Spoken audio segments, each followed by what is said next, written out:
First of all, I want to thank my YouTube audience. You've been my strength, and your support means everything.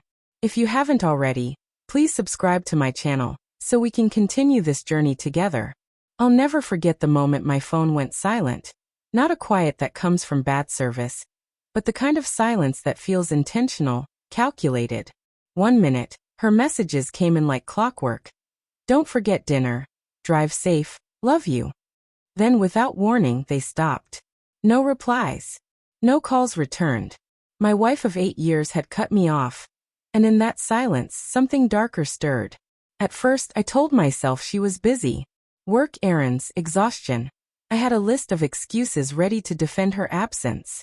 But deep inside, in that place where fear and intuition live side by side, I knew something was wrong. The first red flag wasn't the silence itself, but the way she looked at me a week before it all began. We were sitting at the kitchen table. She stirred her tea absent-mindedly, her eyes drifting to the window. I asked what she was thinking, and she smiled. Too quickly, too neatly, like a rehearsed response. Nothing, she said, just tired. I let it go. But hindsight has a cruel way of sharpening details. The days dragged on. I left voicemails, sent texts, even called her friends. Each one dodged the question or claimed ignorance. I'm sure she's fine, one of them told me, her tone flat, unconvincing. Fine. That word clung to me like a splinter. By the third day, I was pacing the house at night, staring at the empty side of the bed, wondering if I had done something unforgivable without realizing it. Love, when betrayed, doesn't vanish. It curdles into doubt, into self-torment. On the 5th day, I opened her laptop. I had never done it before. It felt invasive, but desperation is stronger than principle. That's when I found it. An itinerary hidden in her email drafts. Not sent, not deleted, just waiting. A flight to Rome. A boutique hotel booking. 2 guests. Her name was there. Mine wasn't. The air left my lungs so fast I thought I might collapse. I sat in the glow of the laptop screen, my fingers trembling, scrolling again and again as though rereading the details might somehow change them. But the truth doesn't bend for hope. She wasn't cut off. She wasn't busy. She wasn't tired. She was gone. The worst part wasn't the betrayal itself. It was the fact that she hadn't told me. She had severed the line between us and left me drowning in silence. Also, she could slip away unnoticed. When she finally came back, it wasn't with the shame or exhaustion of someone who had been working late. She walked through the door with a glow I hadn't seen in years. Sun-kissed skin, laughter too easy, a perfume I didn't recognize. Hey, she said, setting her bag down casually, as though she had only gone out for groceries. I stood in the living room, the printed itinerary clutched in my hand. Her smile faltered. You went through my laptop? That's what you're worried about. My voice cracked, carrying more pain than anger.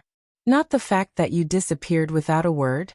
Not that you left me here, wondering if you were dead, or worse.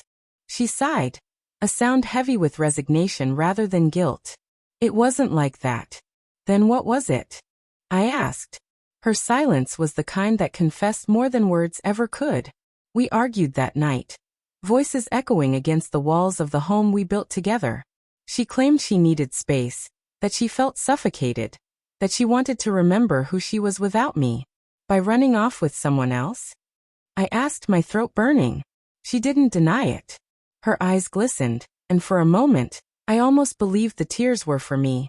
But no, the tears were for the life she wanted, the life I had unknowingly stood in the way of. In the days that followed, I played the dutiful husband on the surface. I nodded, I listened, I even forgave, or at least pretended to. But inside, I was unraveling. Every touch felt foreign. Every kiss felt stolen. I couldn't escape the image of her standing under an Italian sun with another man's hand in hers. And that's when something inside me shifted. Love had been my anchor for so long, but anchors can drown you too. So I planned my own escape. I didn't leave in rage. I didn't slam doors or shout final words. No, I vanished the way she had, quietly, deliberately. I packed a single bag, wrote no note, left no trail. The day she came home to find my side of the closet empty, I imagined she felt a flicker of the same emptiness she had left me with. But unlike her, I didn't vanish to chase another love. I disappeared to find myself again, to reclaim the pieces of me she had chipped away at with lies and silence. I don't know where she is now, and I don't care. What matters is that I no longer wait for her messages, no longer beg the silence to give me answers. Betrayal is a wound, yes, but sometimes it's also the scalpel that frees you from the life you were never meant to live. And as I walked away from that house, from the ghost of the marriage I once cherished, I felt something I hadn't felt in months. Breath. Real, unbroken breath.